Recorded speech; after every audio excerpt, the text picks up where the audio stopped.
This episode of The Matt Ferret Show is brought to you by the Brickhouse Agency. Brickhouse is a boutique independent health insurance agency that focuses on finding the right Medicare coverage for folks across the country. Matt's wife, Nikki, is the heart behind Brickhouse.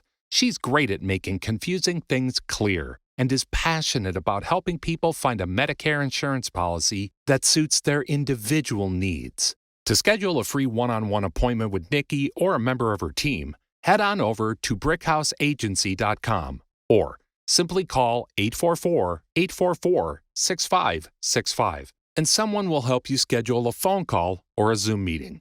The consultation is free because the insurance companies pay Brickhouse, not you. There's never any pressure or obligation to enroll. Your clearer, simpler Medicare journey is just a call or click away. brickhouseagency.com. Not affiliated with or endorsed by the government or federal Medicare program. Contacting Brickhouse Agency, LLC will direct you to a licensed insurance agent. Hello everyone, this is Matt Ferret, author of Prepare for Medicare and Prepare for Social Security Insiders Guidebooks and online course training series. Welcome to another episode of The Matt Ferret Show, where I interview insiders and experts to help light a path to successful living in midlife, retirement, and beyond.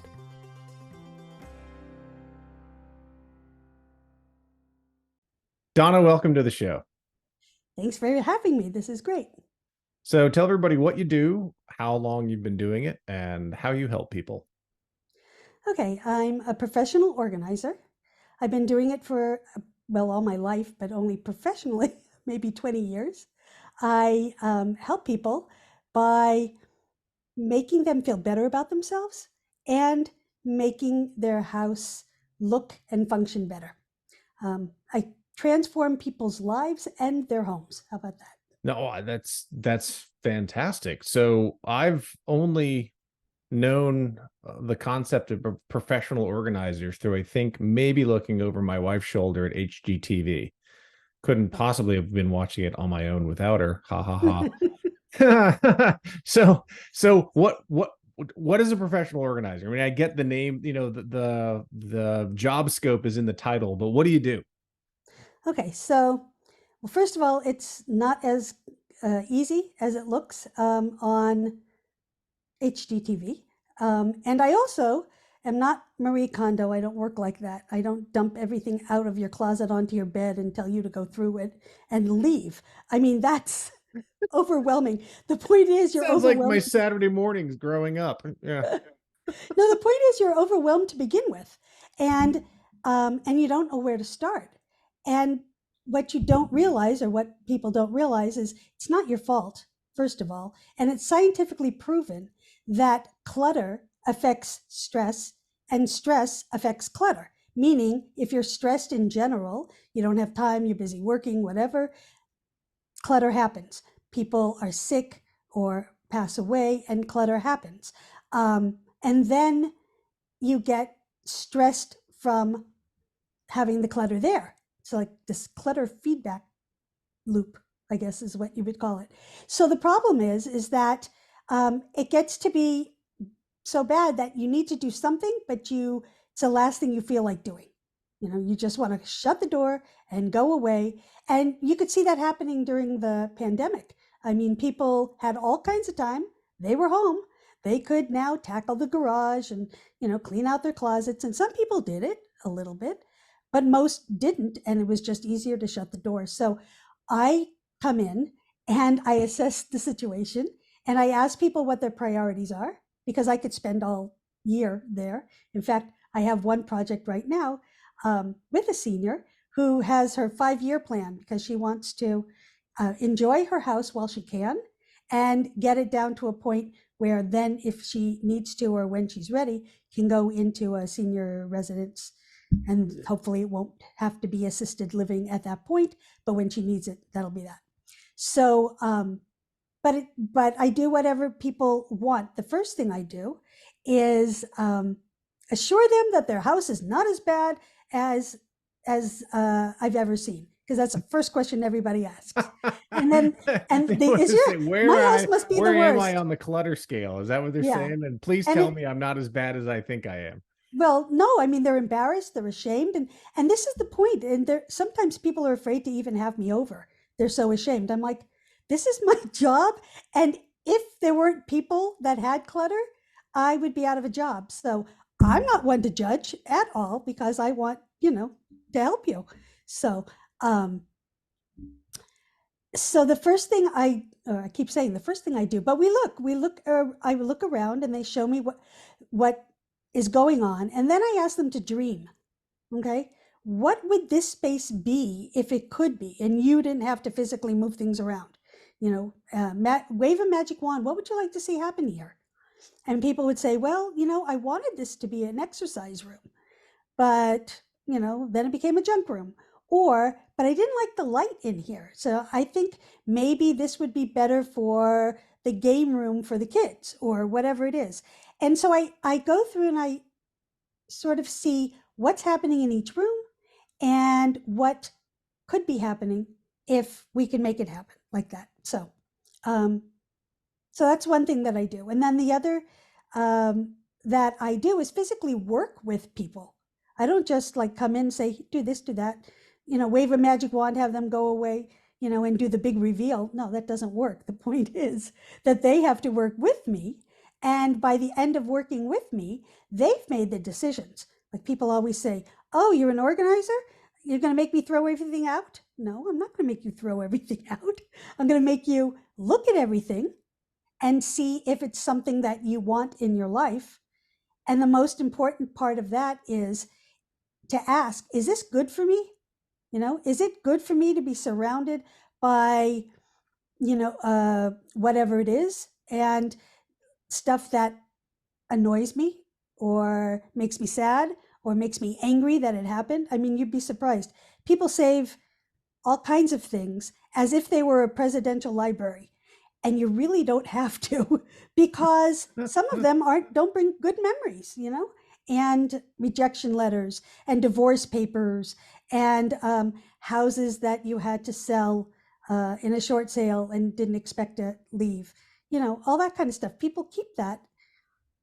And it just doesn't make any sense because you want them to feel better in their home. I mean, this is the place where you're supposed to feel the best. You come home and you want to breathe. So I create rooms to breathe. You've heard the expression room to breathe? I need room to breathe. You need rooms to breathe. And you want to be comfortable. And so we're going to look at what's there and decide what belongs in there by figuring out what's going to happen in that room. Because you only want things in a room that you need to do the things you're going to do in that room. Does that make sense? It does. So, yeah, so you don't want to keep exercise equipment in the living room if that's not where you're going to use it. And you don't want, bills and papers in the kitchen because you don't do bills and papers in the kitchen. Most people will then take those things and go sit somewhere else and do it, So the idea is that you only want to have the things that make you happy, bring you joy, as everybody knows, spark joy, and are useful. And it's not until you start organizing that you actually see what you have. And when you see what you have and you see the duplicates and triplicates and whatever, and you can put collections of stuff together, and then you pick out your favorites. And because people only use their favorites, you may have 5, 10, 20 ties, right? But you're going to wear the same 2 or 3 because they're your favorites. Doesn't matter if they're useful, So you want to ask, are they useful to me? Are they useful to anybody? And is this my favorite if I have enough or more than 1 or 5 or whatever it is that you feel you need? I go through people's kitchens and they've got, 5 spatulas and 10 frying pans and, well, which one do you like? Which one do you use? Generally, the things that are in the sink are the ones they use. So you always want to look there first and see, okay, we know what you're using. You'll probably like those things. It's the stuff that's hiding in the cabinets and closets that we want to tackle first because you need to make room to keep the things that you want. And the things that are, back there, clearly you're not using or they're not your favorites. So why not use your favorites? So How do I how do you define, I mean, maybe this is a silly question. How do you define clutter? Clutter is anything that's sitting in a room that's not supposed to be there. In a room or on a countertop or Yeah, most surfaces have a lot of clutter. Um, the idea is to be able to get your house ready for company in maybe an hour or two, right? And it doesn't always have to look beautiful. I mean, my desk clearly did not look beautiful before before we started talking. it looks great. But um, but you can get it if you're organized and you've decluttered to the point where you just don't have so much stuff sitting around. You can get it to a place where you can put everything back the way it's supposed to go in, an hour or two, or and then clean, and then have people over. People are so embarrassed because they house doesn't look the way they want, and they're embarrassed to have people over. And it's so sad because we were isolated for so long with the pandemic that now we forget, oh yeah, we can see each other, we can have people over, we can do those parties again. And then people are like, well, I wouldn't have anybody over because my house looks like this. Well, I don't want you to feel like that. I don't want you to feel less than. I don't want you to look at HGTV and see this impossibility of, staged houses. And, there's a difference between organized and staged. I'm not talking about looking staged. That's, the big reveals. That's the home edit on HGTV, Marie Kondo, whatever, all that stuff. That I'm more practical than that. I'm very realistic. And my philosophy is form follows function and pretty comes later. So I want to get your house into a place where everything has a place and everything that's there is something that you know and want and use and hopefully love. And then it can be put back together, after the tornado comes, the guests have come, and you need to put your house back together, or your kids have a party and you got to put your house back together, or you're frantically looking for something, and because you can't remember where you put it, which happens a lot once you organize. You remember thinking about where you're going to put it, and then you sometimes forget where you actually did.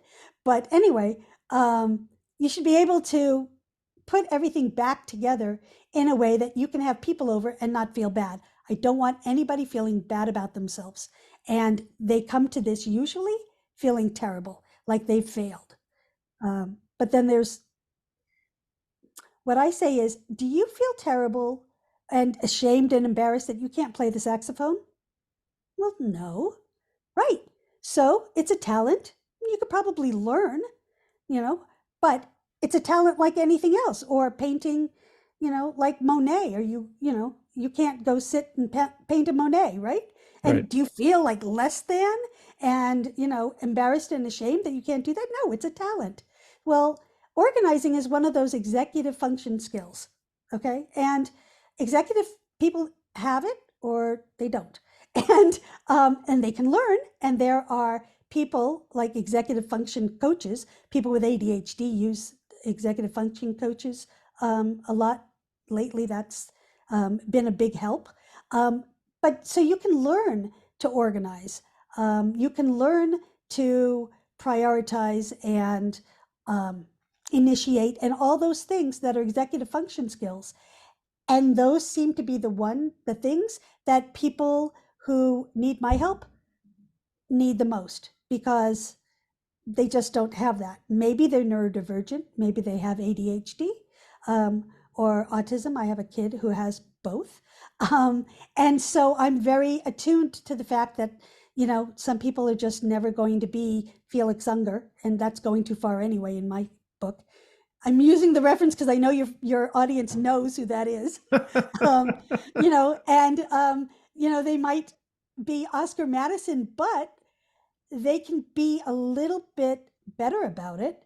And most of it is just having less stuff around. If you have less stuff, then you have less to clean up. And I'm not talking minimalism. I don't.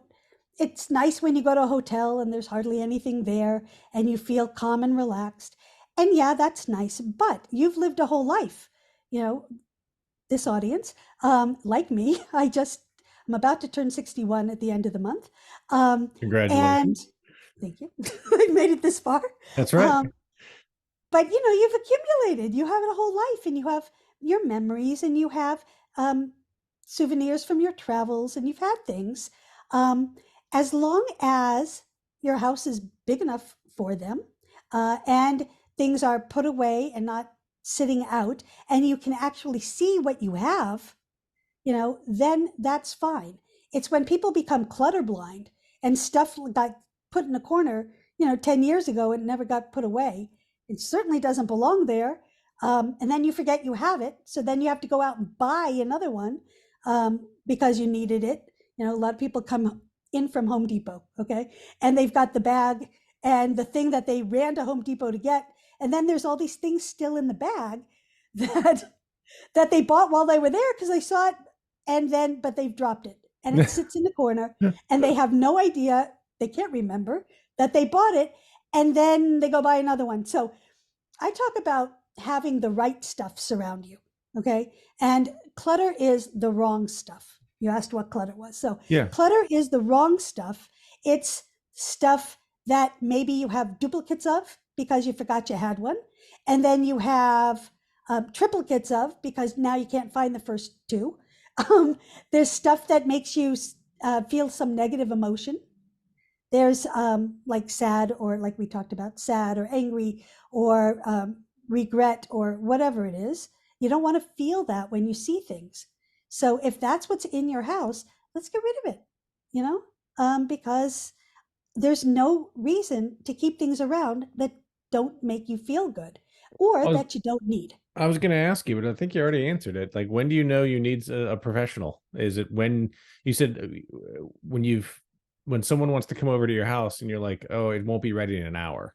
Is that kind of a marker? Or is that if you feel bad about like, oh my gosh, this is too much?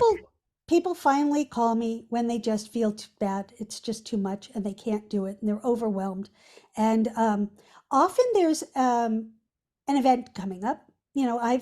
I'm Jewish, and in my community, everybody has bar and bat mitzvahs, right? And so a lot of my clients come from people who are going to have this event, and people are going to be over and their relatives are coming, or their mother-in-law keeps harping on them. Or a lot of times what happens is people's parents pass away. Yep. And now the adult kid is responsible for getting rid of mom's stuff. And it's too overwhelming because they're in grief, and a whole lot of it just comes to their house. And so that's a lot when you are completely overwhelmed. It's not just your stuff. Now it's mom's stuff. And there's so much to go through and so many feelings swirling around. And it's just really hard to even want to do it. But you have to, especially if you have to sell the house. And even sometimes if you got grandma, grandpa's stuff that mom or dad had, and now that you have, you're like, what am I doing with this? Do I throw this out? Do I store it? Am I throwing away something that was valuable that I should hold on to? I don't know. Like, how do you, a lot of times people keep things because it was their mom's, and they think because it was their mom's, it's special and whatever. Then they find out from their aunt that their mom hated that thing, that it came from their mother-in-law, and they felt like they had to put it out every time she came over. But, are just as happy to get rid of it. It's just people don't take the time to get rid of things. So if they weren't important, that's definitely something that they can get rid of. I was going to say, what do you tell people that when you run into this and they're like, oh, that was my mom's? Like I think they would probably tell you like, well, that's off limits because that was my mom's. Do you actually go like, okay, let's break that down? Like, oh, that was my grandma's. Well, let's break that down. What about it? It depends on where you are in the process. Okay. At the beginning, I just want people to see their stuff. And then as we get stronger in making decisions, because we do the easy stuff first, and things that were your parents are not easy, and memories, not easy, and paperwork, I call paperwork paper worst because that's not easy. And so we start with easy things and you build up your decision-making muscles. And then you start to see like kitchens and bathrooms and things that are easy, don't usually have attachments. You're usually not attached to negative or positive with things in your kitchen, A really. pan. You said 10 pans. Yeah, Right, I can't think of one pan I'm attached to. right. And so, but you have a favorite probably, and you use that one, Yeah, probably. because you bought new ones because they were nicer than what you had. But a lot of people just keep the old ones pushed to the back. They do that a lot, and run out of space, and then get frustrated because they have this. I call it Captain Kangaroo's closet of carrots falling out on them. I don't know if you know that Mr. Green term. Jeans. Love Mr. Green Exactly. Jeans. Yep. Okay, um, and then they get frustrated and aggravated, and so we go through that kind of stuff first, and then we get to the harder things, and then people realize that they have this of moms and that of moms and the other thing, and how much do you need to be reminded of mom every day? Because I feel like showing you what I found yesterday. I was talking to a client because I do virtual consulting now. So I was talking to a client and she was busy going through stuff. And I was sitting here going through my pencil drawer, okay, and cleaning out my desk. And I found blue chip stamps. Blue chip stamps because they came from my mother's house, her junk drawer or whatever, maybe her pencil drawer. And somehow it got into my desk. Maybe I found them a long time ago when I was cleaning out her house and brought them over as memories. They're little blue chip stamps. They're sitting here. Then I have a grease pencil from my father. Little things are sitting in my pencil drawer and remind me of my parents. And so I don't need big, huge things. I look at them and I smile, and that's it. Or I write about this in the book. I have napkin rings. My mom was napkin ring crazy. And I have a napkin ring that was hers that reminds me of a story. And I mean, of what happened, which all I have to see is this napkin ring and reminds me of the whole thing. And so I keep that. It's nobody's, it takes up very little space. I have a note now attached to it so that my kids know why I have that and they're not busy looking for the rest of the set. I have one that's also I have a napkin ring that was my great grandmother's and it's engraved with her initials. And so I don't have the whole set. I have the one because I guess it went to my grandmother and then my grandmother went to me, my mom, and then my mom went to me. I mean, that's how things happen in our house. And so we have furniture that gets passed down because that person was the one who cleaned it out of their house and took it to their house. Right. So anyways, but you don't need big things to remind you of your parents, and you don't have to keep everything, especially if it's going to cause you aggravation because it takes up space that you need for something else. So Yeah, that's a really good barometer. If it takes up space that you need for something else, it almost feels like some people think it's some sort of a not a disservice. What's the word I'm looking for? Like they're throwing away mom when they throw away something that was mom's. Yeah. I get that all the time. But then you have to think, and it's especially funny because in this era, housekeeping was really important to mom, right? And it was really, that was self-worth a lot to people of that generation, and baby boomers and before. And their whole self-worth came from how clean their house was. So then you think, would mom want you to keep this if it's going to be clutter, in your house and make it so it's not nice for company, as they say? So then you just have to work through that kind of stuff. But by the time you make all these other little decisions, that stuff comes later, especially when you find everything that was mom's. And then you can make a decision. Okay, I can get rid of this because I've got that. This is enough for me. Or we find new uses for things that then it's not clutter. It's like I had a client who had parents' furniture in her living room. And then we realized, when we did their daughter's room, she needs a desk. Let's use that and bring it upstairs and use the desk. So when you actually make it intentional, clutter is something that's not intentional to have in your space. But when you very carefully curate what's in your space and everything's intentional, then you don't consider that clutter. That's the way you want to live. You want to live with everything carefully curated and not just thrown in there by circumstance. That makes a lot of sense because, you said earlier in the show, you're like, this is not me walking in, dumping everything out of your closet and saying, look there, get rid of that. It's curating. That's different than I think what most people think of as organizing or professional organizing. Yes, it's paring down, but but the idea of curating is different than just say like, well, I have 10 of these, I need to go down to 2. Right. It's different. It My, might be 5, but because it's curated, or it might be 1 right. or none. But that's a Because you've different looked way at to it think and about it. you've looked at it, you've decided that this is what's going to be in my house.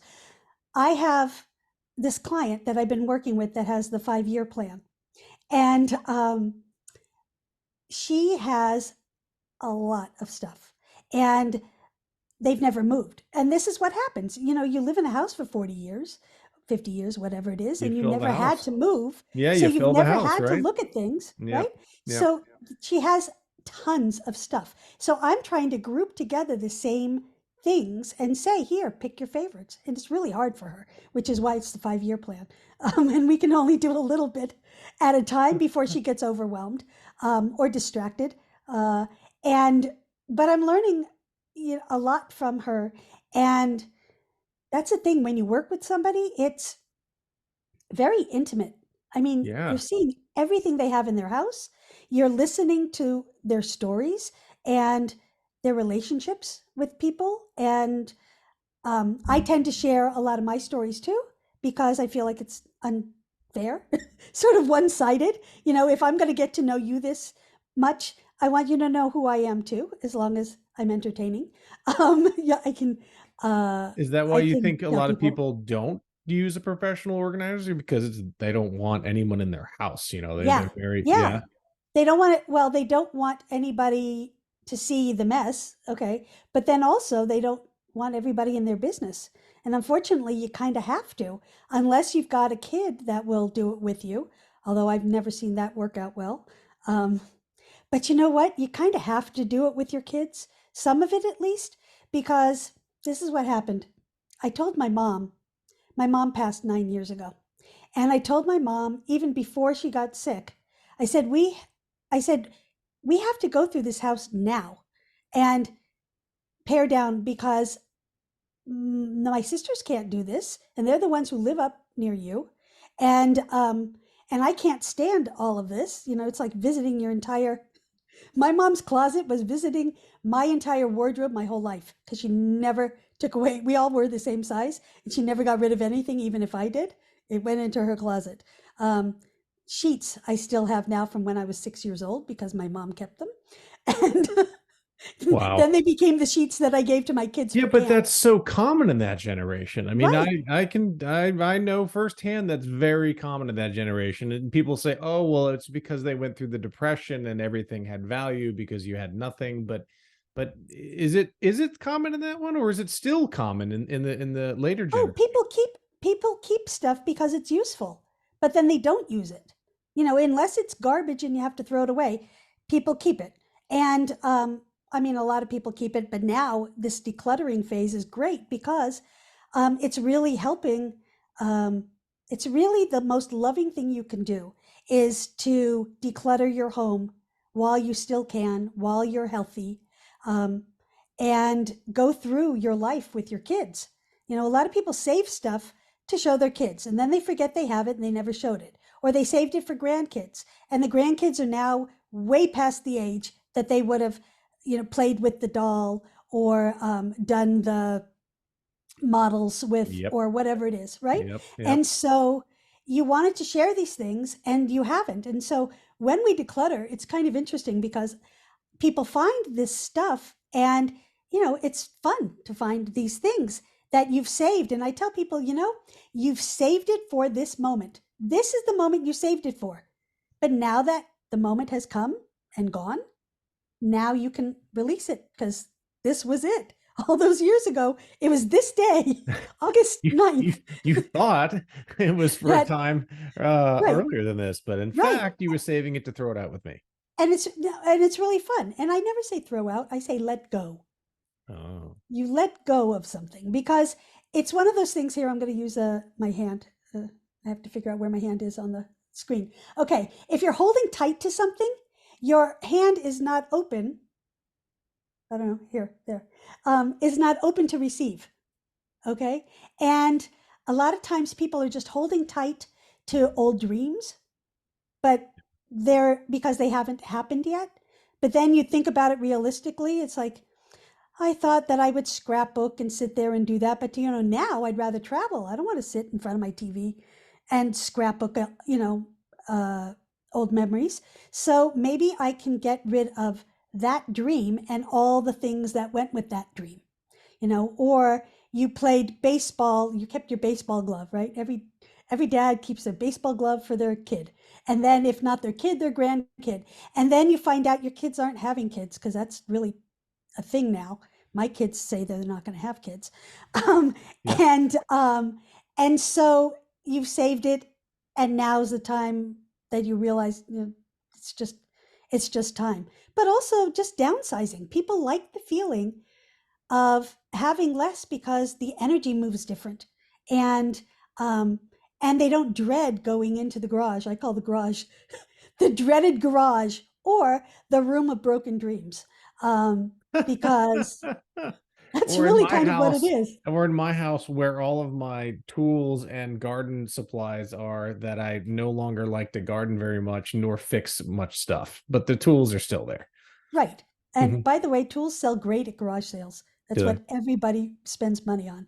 Um, but yeah, so people hold on to things because, yeah, they're useful, but they're an old lifestyle. So you really only want to keep the things around you that go with this lifestyle because that's exciting. It's nice to see.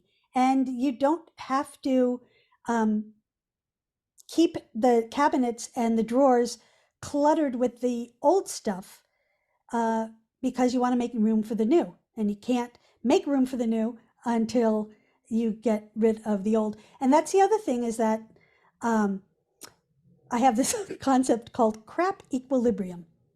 And basically, if you're going to bring something new into the house, because people go shopping and they find things that they like better than what they have, or they pick up stuff from a thrift shop or somebody's giving stuff away. Yeah. Other declutterers are giving away their things. And so people bring things into their house. Okay, if you're going to bring something in your house, you only have so much closet space or cabinet space or drawer space, right? You got So to get rid of something, right? something's got to give. So I'm not saying go through everything, and I'm really not saying do it all at the same time. You don't have to, and I suggest not going through your whole house at one point, you know. But when you bring something in is a great time to go look at those things. For example, I brought home new prescription, filling the pill minder, right? And I'm looking at everything else that's there.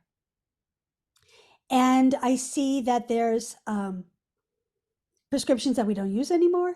There's duplicates, so I can condense and, combine kind of stuff.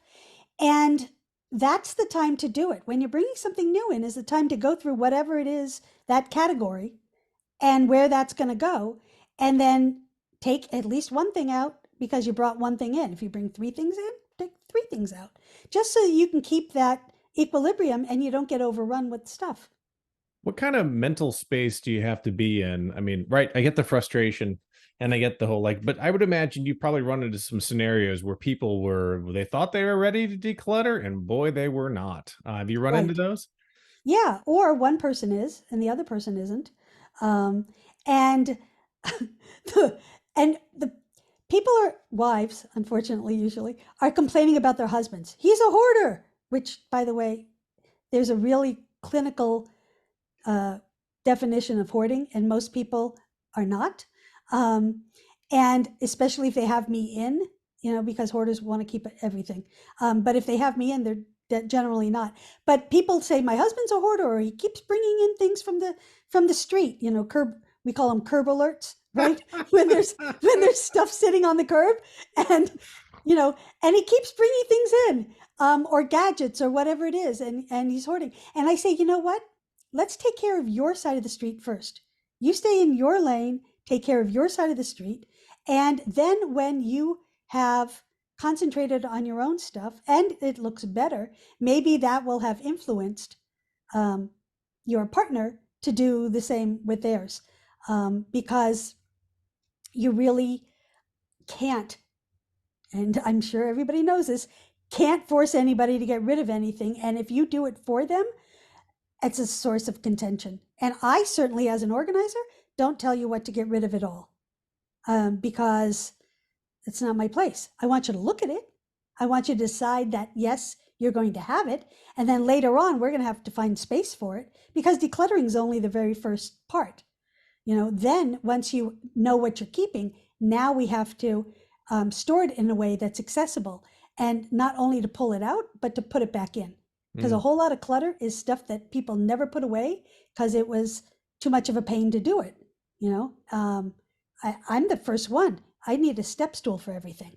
I don't have time to go grab the step stool and carry it around with me and put stuff away. I get it into the room where it has to be, maybe into the cabinet where it has to be, but not into the plastic container, because I have plastic containers and shoeboxes and things. I'm very organized. You're very organized. You have to. But not fancy. But not fancy. Everything is labeled with, I don't take time with a label maker.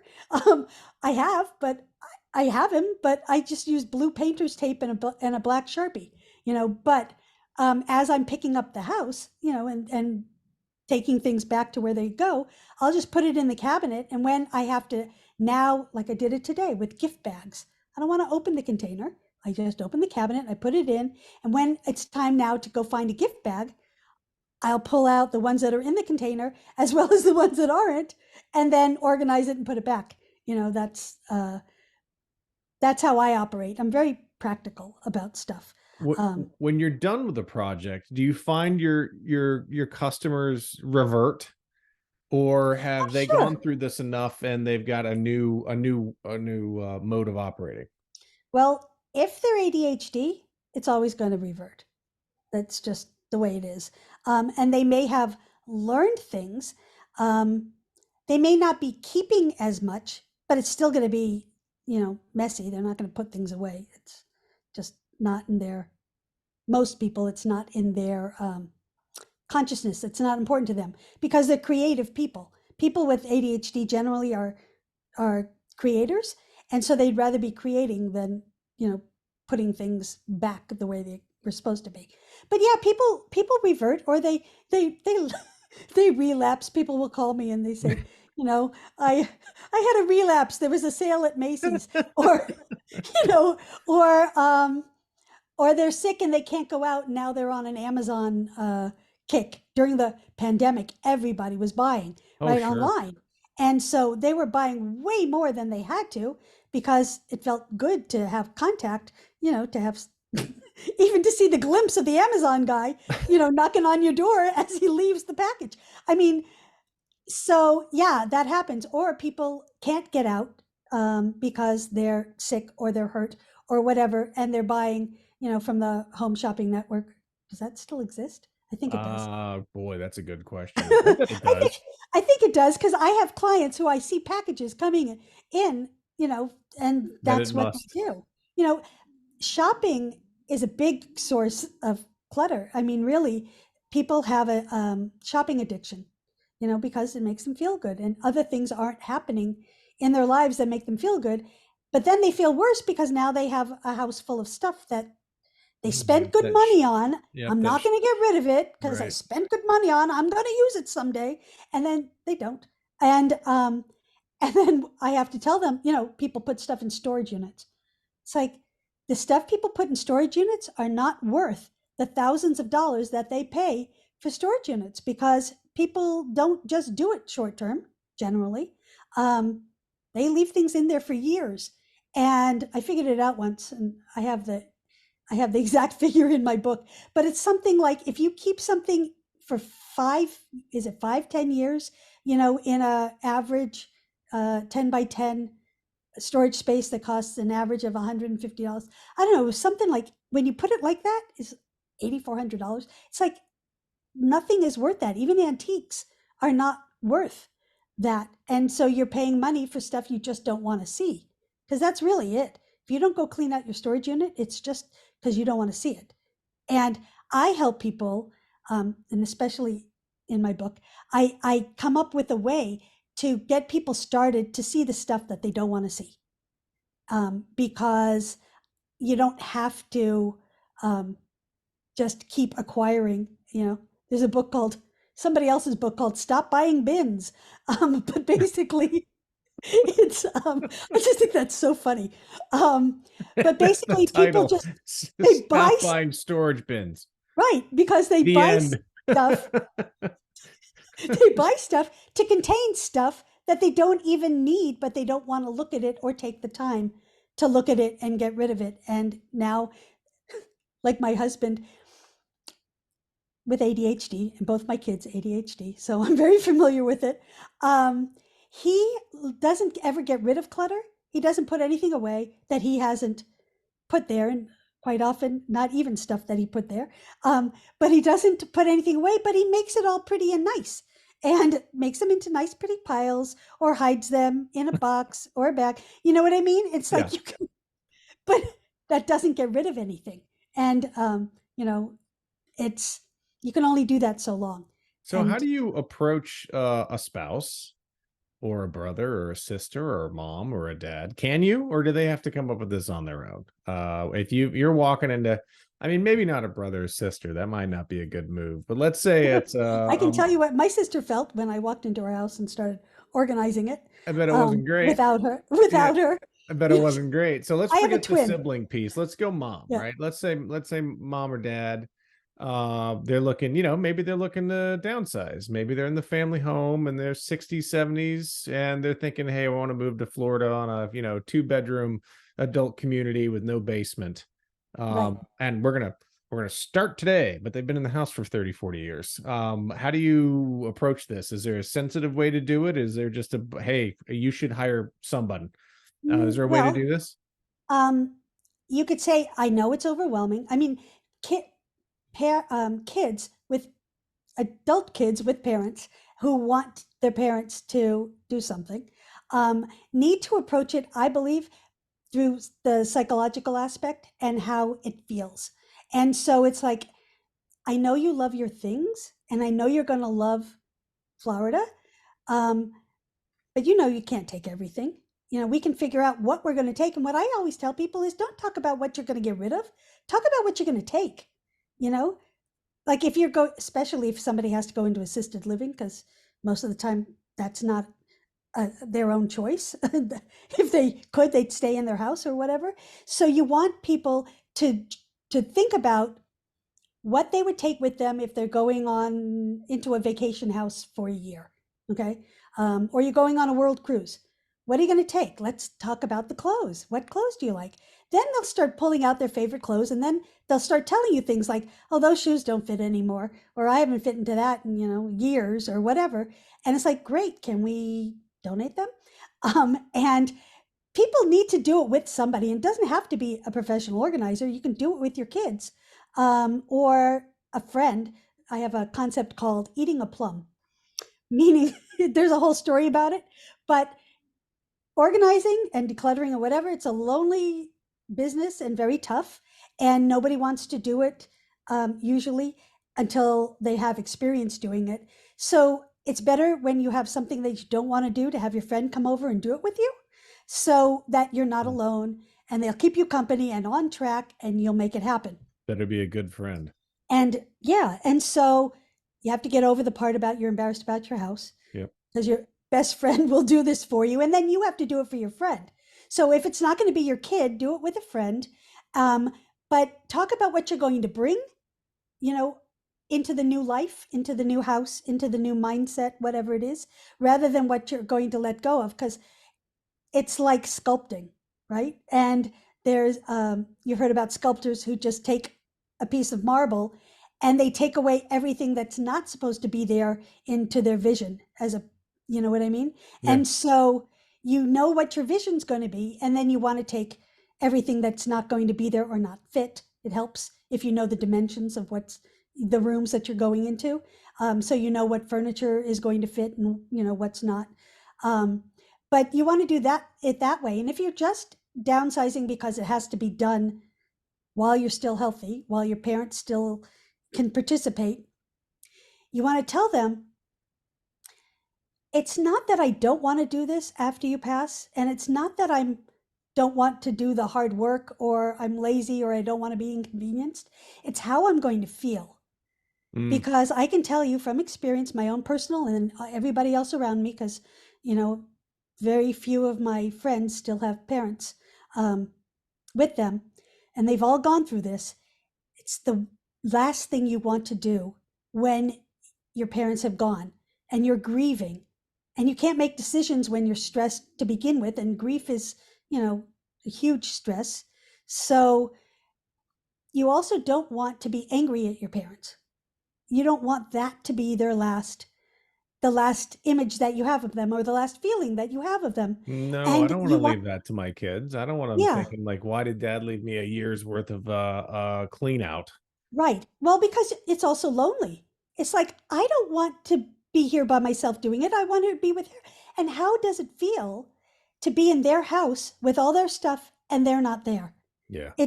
It's horrible. You expect them to come running around not running, but walking out of the kitchen Right. at any moment. You expect them to be there. It's really tough, and you feel lonely. You already feel like an orphan, right? Everybody tells me I'm an orphan. I'm alone, and so you feel alone and lonely in this. And chances are, your siblings aren't right there with you.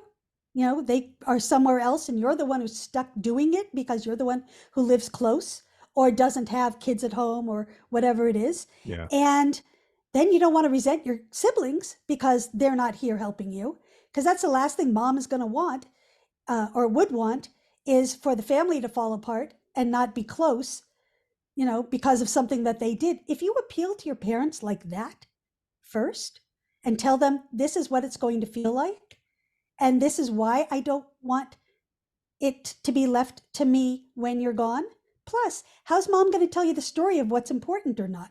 How's she going to tell you where she got this tchotchke, knick-knack, whatever it's called, and whether it's important or not to her? Or, you may have seen it in your house your whole life, but, what if it wasn't important to her and, it didn't have any meaning? Or if it did have meaning, you want to know what that meaning is to transmit to your kids and your grandkids, because they're never going to have met her. And you want them to have a piece and know the stories behind it. Having a piece isn't enough. I have pieces of my great grandmother's china. Yeah. But I don't know if it was special or every day or Right. anything, because I got it after she was gone. I got other things while she was here. Yeah. And so I know, but No, my grandmother passed away, and I got, I don't know, a year and a half later, my aunt sent me a box, like a crate, like a travel box with the old timey little hooks on it. yeah. And there was a note and said, this was in grandma's attic, and we think this was one of the travel crates that her family used when they emigrated from French Canada. And I went, wait, what? I'm French Canadian, number one. Number two, like, this was in her attic. Did she use it? What was in it? Is that true? Do we know that it was used, or did she pick it up at a yard sale, 5 years before she passed? Like, yeah, there's no connection there. But guess what? Guess where it's sitting? It's sitting right at the foot of my bed, and my sweaters are in it. So I put it to use, but I have this, it's not even an heirloom. It's a family thing. Yeah. It's a possession. Maybe. Like, I think it should be. My aunt wouldn't lie to me, but what if she picked it up at a yard sale? That's right. I've got it for 20 years. It's at the foot of my bed for 20 years. And that's it why doesn't you look want to nice. It's a travel crate. It looks like it's been in travel. Yeah. And here it is. I have somewhat of a story, and it's at the foot of my bed. Again, I put my sweaters in it, so it's. And that's why you want to do it with your kids, if you can, while you're healthy enough to do it. Yeah. Because when you don't feel good, nobody's going to want to do it. And if you're not well, the last thing your kids are going to want to do while you're not well is go through your house. They want to spend their time stuff across you, right? If you're sitting in a chair not feeling well, and you're Yeah, like, you can't what make a about decision. this? And then they move on. And what about this? You don't want to do that either. Well, they'd rather be spending time with you. Right. Let's get your story on video, mom. Let's do almost anything else because they know you're not going to be there for very much longer. So let's take care of this stuff in our 60s and our 70s, right? So that, and, and hopefully your kids will start the healthy habit of organizing now so they don't get to this part. Because I'll tell you, kids now, they don't want anything until, except your records. They want your records. If you've got jazz records, hold on to those things, jazz and classic rock, because they are in and expensive, and you can get a lot of money for them if you need to fund your retirement. Either use the records or save them for the kids because they're going to like them. Yeah, that's so true though, because I am at the very end of Gen X. It depends on which number one, 81 or 70, anyway, somewhere in there. I'm 70, I'm 1976, so there's my age. I'm 47. I don't want any of my mom's stuff. Right. I don't want any of my grandparents. Like I got my stuff. I'm good. Right. I didn't want it when I was, maybe the time when I was buying my first home and there was an extra dining room table. Sure, but I'm I don't want anything. I don't need anything. I'm good. I don't collect antiques. I don't need stuff. I think that is a generational thing because I have friends my age and older who are just like, no, I'm good. I want to keep kind of things small, organized. I don't need heirlooms passed down. Right. Like the china cabinet. Everybody has a china cabinet. Now I'm the very end of baby boomer. Like my little sister is Gen X, but I'm a baby boomer. So, I grew up with and love china cabinets. I don't have a house big enough for one, so I didn't take it. They're the one thing you cannot get rid of. Entertainment centers and china cabinets, you can't pay anybody to take it out of your house. Well, actually, you could pay them and they take it straight to the dump. But seriously, you can't donate them. The thrift stores don't want them. And so the china cabinet and every single thing in it and the formal dinners and, the place settings for, 20 or 24. No, if you're going to have that many people, you're going to have paper. Who wants to be washing dishes? Nobody. You want to spend time with your guests. Yeah. And so all of that is going by the wayside and going to, vintage stores. Maybe people will pick it up at some point in 20 years, but your kids are not going to want it. I haven't seen a china cabinet outside of my grandma's house in decades. Yeah. Yeah. So, and people don't have that big of houses. Well, they might, but they have. Well, even the newer houses, the dining rooms are going away. Like the formal dining rooms aren't even being built often anymore. People use the formal dining rooms for everything else. A lot of people use formal dining rooms for the homework room because it's close enough to the kitchen, and it's open so moms can see what their kids are doing, or it becomes a craft room. My sister-in-law made her dining room into an amazing craft room, and talk about organized. It was with all these fabrics and threads and papers and all kinds of cool things. But yeah, people just don't live like that anymore. So and what are those what are those valuable ones? You said LPs and jazz record, which I get they're collectibles now, and not china cabinets, but I think everybody thinks their stuff is worth more than it is. Right. And of course you have to go through and like, well, it must be valuable because I think it is, or I've kept it this long. It better damn well be valuable, or else I've kept something that's worth 28 cents for 50 years. In general, what are the big things that you might want to take a second look at that someone might buy, and the other stuff you think might be valuable isn't at all? Well, here's the thing. If you think it's valuable, there is, and I'm going to give everybody this, and these people should be giving me commission because I'm telling everybody about it. It's the greatest thing. It's called heritageauctions.com. You can take a picture of whatever you've got and you can give all the description that you need. It's like Antique Roadshow, right? It doesn't have to be antiques, though. It's anything that you've been collecting or have that you think is worth something. And you send it in. They have it right there on their website. And you send it in and they send you an email back and they tell you what it is, if it's anything, or if they handle it or if they don't. And then you know for sure. You know, if you're keeping 50 billion beanie babies because you think they're worth something, well, you know, everybody had 50 billion beanie babies. So they're probably not. They're probably all trying to unload them right now. Or I have a Cabbage Patch doll that my mother-in-law saved for my kids. Okay. And I think in transit, the film broke. You know how there's plastic film on dolls, Yeah. on the packages? I think it broke. So it's certainly not worth as much as you would think that it would be worth. And I don't even know if it was the original run of Cabbage Patch. But if you think that something's valuable, check it out. That will stop every question. And people have declutter regret. Okay. So it's like they feel bad that they got rid of something that they should have kept, right? Whether it was useful or it was that was a big thing, is that they feel like they threw away something that somebody now is going to, you know, get a lot of money for, right? Yeah, So, yeah, sure. So it's, so if you want to end declutter regret or stop it before it begins, know what you've got. Take the time to see because if those baseball cards aren't worth anything, why are they taking up half your garage? And I kid you not, I have a friend.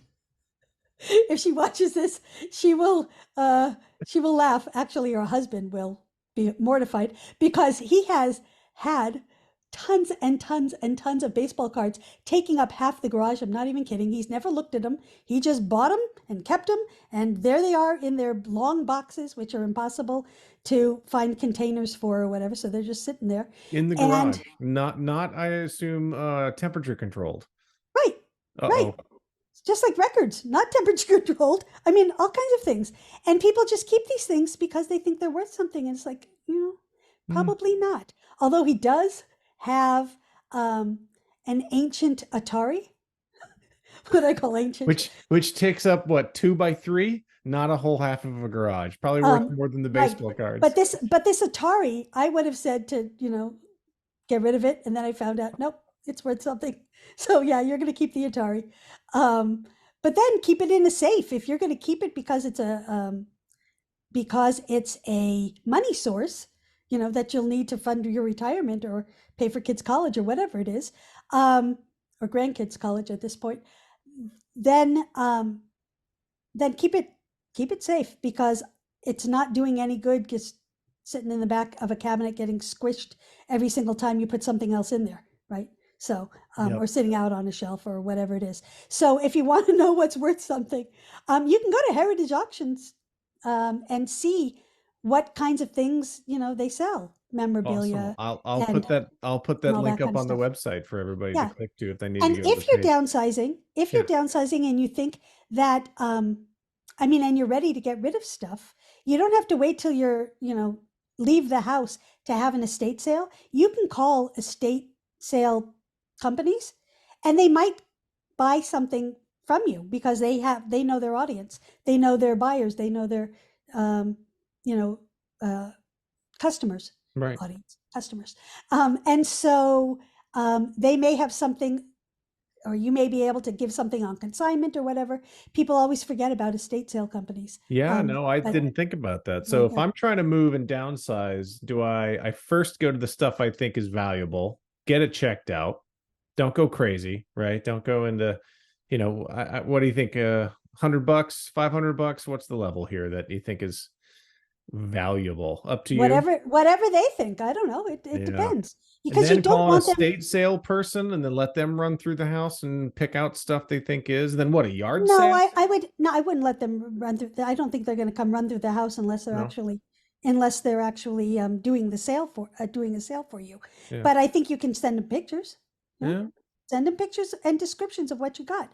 Appraisers, same thing. You know, if you've got jewelry you're not wearing now, and they're taking up space in your jewelry drawer, right? And so if your kids aren't going to wear them because it's not their taste, you know, my mother-in-law left a bunch of rings for my daughter who wears rings, but she certainly doesn't wear these kind. And so if they're actually worth something, it's worth more to my daughter to have the money, you know, to save for a house, I guess, than that. So you can go, get things appraised now. That's part of the whole downsizing bit.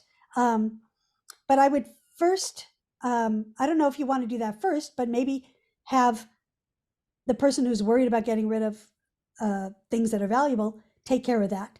And then if you're just looking to just get rid of the duplicates and triplicates and, pick out your favorites, and, you don't need every size clothes, because if you go to Goodwill, it's full of smalls, okay? Because nobody is ever going to get small again, right? And so you might as well give away, the smaller sizes, because at this point, you're just going to get bigger. I mean, or stay the same. I have a 'cause pair of it's not worth it. aspirational jeans in my closet. That's what I call them. They're my aspirational jeans. Keep keep clothes a size up and maybe a size down.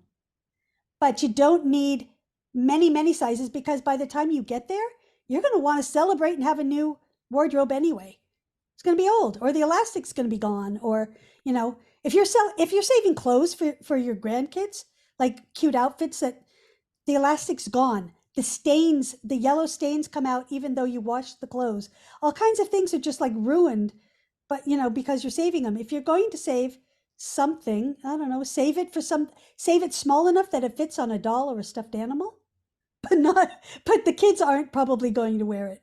And at this point, it may not even fit, because most people forget they have things until the kid is past the age Yep. that they needed it. So, and that goes quickly. Yeah. The old 8 to 12 range, and then 12, 13, they're off, right? right. So This has been a lot of fun. This has been a yeah. fun conversation, even though we've been Okay. talking about decluttering and the stress and the mental stress that you can do. But you've been given a lot of solutions, a lot of tips. What questions about this topic did I not ask that I should have? Well, downsizing is a big thing. Moving is a big thing. There are tips for moving that I could tell you about. That's actually going to be in the next book. Instead of "this mess is making me stress," this move is making me stress. Yeah. Because that really goes towards your audience, because it's either going to be moving out of the family house and into a downsized place, probably, Sure. or into assisted living, or somebody's going to have to clear out your house. And the best way to clear out the house, we didn't talk about, but there's that kind of thing. The steps that you go through, because there's, Is that in your just first book, or is that in this upcoming book when you have to clear out somebody else's house? Yeah. the clearing out, that's going to be in the next one. I wrote it as part of this one, and it got put off, in in the editing. Do you have a release date yet, or an about? I hope it's going to be out by Christmas. Oh, there you go. Okay. Yeah, because there's a lot in assisted living and all of that kind of stuff. What we didn't talk about, and what I do talk about in "This Mess is Making Me Stress," is the book, the binder, the magic binder, the green binder, because mine is green, of all of your paperwork and business affairs. And if somebody else had to take over your life because you can't, or you're gone. So all of that, yeah, that's a whole big thing about organizing that we really need to talk about. Especially because half the stuff's on a computer, and half the stuff's, physical files, or not even in files, and all over the house. I mean, you have to gather all that stuff together. Plus, if there's an emergency and you have to evacuate, you want to have all that stuff with you anyway. So that's a big thing. Yeah, we should have got to that earlier. Sorry. Well, all I can do is just buy your book. Yeah, it's a Here whole we go. chapter. We can cover that. Just buy your book. That, and obviously the links for that will be on the webpage as well for the show. Donna, this has been a lot of fun. Thank you. Thank you. It was lovely meeting you. And I very much hope that people will get a lot out of this, and at least start to think about things. If it gets too overwhelming, that's what professional organizers are for. And It was lovely meeting you, and thanks for the time. And I know they will. This has been really valuable. Thanks. Great. Thank you.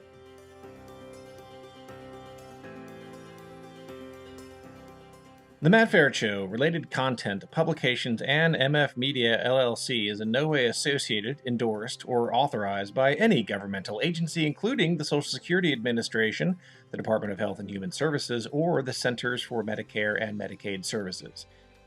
The Matt Ferret Show is in no way associated with, authorized, approved, endorsed, nor in any way affiliated with any company, trademark names, or other marks mentioned or referenced in or on The Matt Ferret Show. Any such mention is for purpose of reference only. Any advice, generalized statistics, or opinions expressed are strictly those of the host and guests of The Matt Ferret Show. Although every effort has been made to ensure the contents of The Matt Ferret Show and related content are correct and complete, laws and regulations change quickly and often. The ideas and opinions expressed on The Matt Ferret Show aren't meant to replace the sage advice of healthcare, insurance, financial planning, accounting, or legal professionals. You are responsible for your financial decisions. It is your sole responsibility to independently evaluate the accuracy, correctness, or completeness of the content, services, and products of, and associated with, The Matt Ferret Show, MF Media LLC, and any related content or publications. The thoughts and opinions expressed on The Matt Ferret Show are those of the host and The Matt Ferret Show guests only, and are not the thoughts and opinions of any current or former employer of the host or guests of The Matt Ferret Show, nor is The Matt Ferret Show made by, on behalf of, or endorsed or approved by any current or former employer of the host or guests of The Matt Ferret Show.